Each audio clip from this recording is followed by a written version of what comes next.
I think we've broken away from bigger brands in general. At least that's what I've been seeing in the Houston area.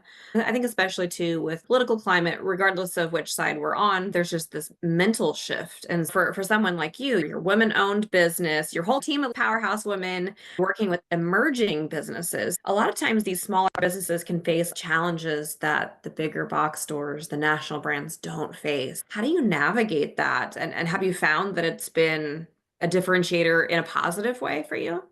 It makes it more complicated because more often than not, developers are building spaces and turning them over in a shell condition, which means no HVAC, sometimes no storefront, a lot of times no floor, even, right? It's a dirt floor. We have what's called a ribbon slab where the walls meet the floor. The challenging part is that a lot of these local brands, they don't have a construction team, they don't have an architecture team, they don't have money sitting around and time to manage a project where they're building out a new space. So we find a lot of our clients end up considering what we call second generation restaurant spaces, where the walk-ins already there, the hood's already there, the bathrooms are already built out, and they're just coming in and maybe redoing the aesthetics in the space. So really trying to help educate a lot of these developers and landlords on how to create spaces that foster local talent has been a little bit of an uphill battle because it requires them investing more time and money delivering a vanilla box space where operators come in and they put their Hmm. fixtures and design. I really think there's something special to that because a lot of municipalities, sadly,